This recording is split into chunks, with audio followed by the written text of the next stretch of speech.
જરૂરી વાત એ છે કે માણસને પોતાની ભૂલનું ભાન થવું જોઈએ. બેટા, મને મારી ભૂલનો અહેસાસ થઈ ગયો છે. મેં જે કંઈ કર્યું એ તારા માટે કર્યું. તારે બાળક ના થયું અને રાશિએ તને બાળક દત્તક ના લેવા દીધું. એ કારણે તારી આંખમાં આંસુ હતા. એક દીકરીની આંખમાં આંસુ હોય, એક માનો જીવે આંસુ કેવી રીતે સહન કરી શકે? અને એ બધું તારા આંસુઓના કારણે અને તારા પ્રત્યેની મારી લાગણીના કારણે થયું. બેટા, હું ખરેખર તારી માફી માંગુ છું. બેટા, મને માફ કરી દે. મામી, માફ કરી દે. હું સાચું કહું છું, જો રાશિ અત્યારે અહીંયા હોત ને તો એ પણ આવું જ કહેત. હા તૃપ્તિ, દીકુની વાત સાચી છે. મન મોટું રાખીને એમને માફ કરી દે. આખરે એમનો સ્વાર્થ તારી ખુશીઓ જ હતી ને, અને આ સ્વાર્થ તો જગતની દરેક માનો હોય છે. હા બેટા, હું રાશિની માફી તો ના માંગી શકી, પણ હું તારી માફી માંગવા આવી છું. મામી, મેં જ એમને બોલાવ્યા છે.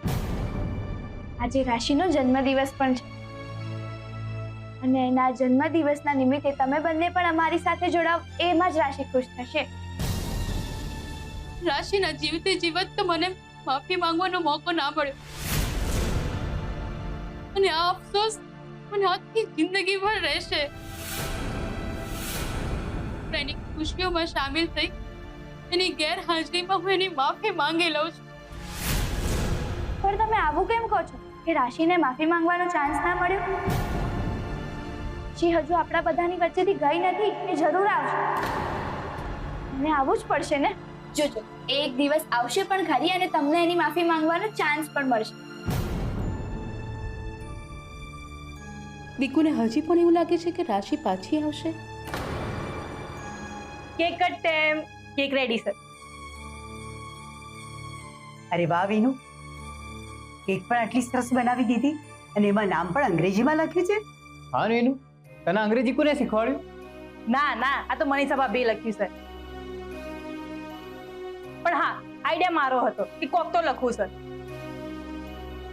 હે ને મનીષા ભાભી? હા, લાગણી વિનુની હતી. કાશ રાશિ આજે આપણી સાથે હોય. હવે ચાલો બધા સેન્ટી થયા વગર કેક કટ કરીએ. રાશિ નથી તો શું થઈ ગયું? હું તો છું ને, હું કેક કટ કરીશ. વિનુ આંટી,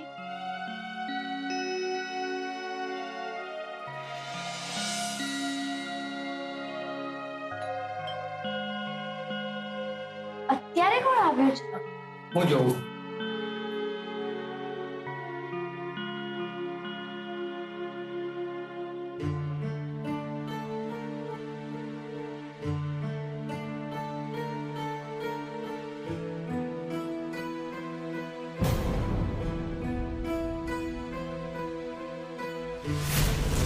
આ બોક્સ આમાં શું છે?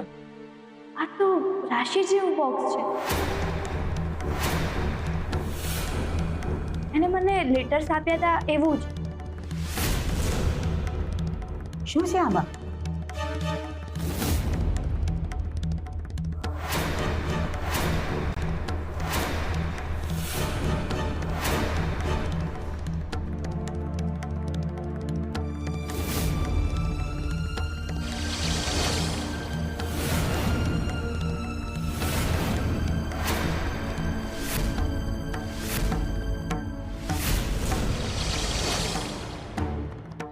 આ તો રાશિનો લેટર છે.